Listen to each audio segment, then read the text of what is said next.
Bhojpuri world में स्वागत बा और बड़ा सादा बहुत ज़्यादा लोग महिला लोग प्रोटेस्ट करे आयल बा। खास तौर पर जिस तरह के देखल जाता कि राशन कट होत रहा तो बड़ा प्रभावित तो होई महिलाएं लोग के जो कि गरीब गुरबा बाड़े लोग। हम इनसे बात करें कि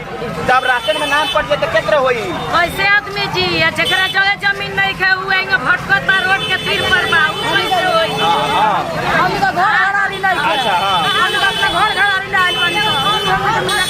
राशन कार्ड होइले नहीं खे घरारी होइले नहीं खे खाली आधार कार्ड बा वोट देता तो मैंने आयल हो लेकिन यहाँ प्रोटेस्ट करे कि राशन कार्ड में जो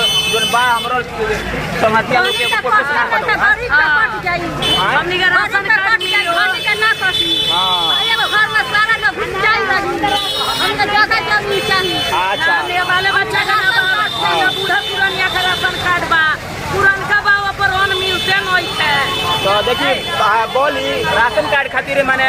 आइल बानी बनो बन जाए कोनो ठीक बात जेकर कटो ना ना हमनी के राशन कार्ड होइला ही नहीं है। हां हम राशन मिलत होइला ना कार्ड धरती होइला ना त खान त कहां त रहन त कहां हां कैसे हम राशन कार्ड हमनी के नाम के लइका का बानल बा गवर्नमेंट जाके जमीन बानी खानदान के हमनी के रहे के जमीन में के ना घर ना बात है। अच्छा तुम गरीब गुरबा लोग बात तो नहीं खान वो लोग नाम ना कटे ना यू चाहता लोग हमनी के राशन कार्ड दे देता तुम लेम ना हम अपना का हां तो बनवाओ कुछ करता रहूं।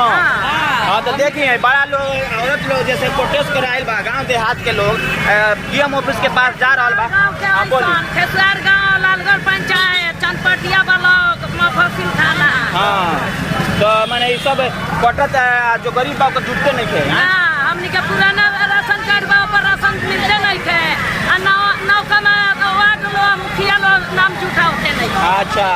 नाम जुटा राशन मिलता अना रहे के घर में हमनी के घर में 9 आदमी रहत हम तो मजुआ हां हमनी के राशन दी हमनी के रहे के घर राशन कार्ड में नाम जोड़वावला खातिर कहतल चलन कचहरी में रुपया लगावलो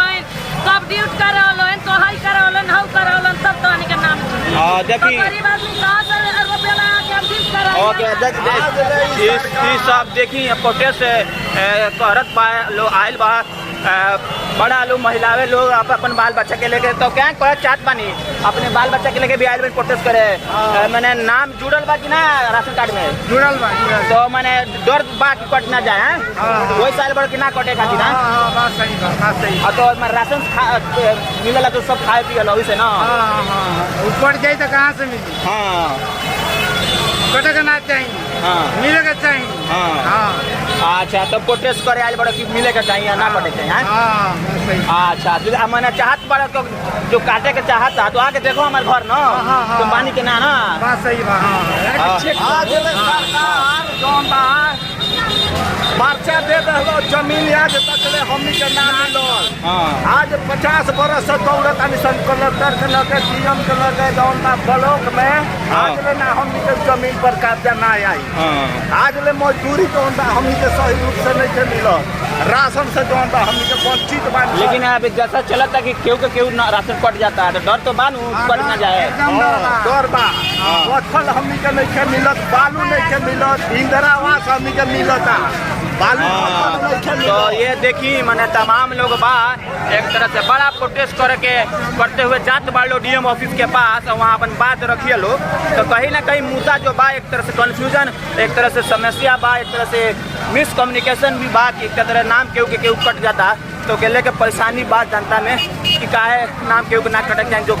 लायक बा बहरहाल अपने देखते रही जामिया अवल हम मोहम्मद तस्लीम हईन बेतिया चंपारण।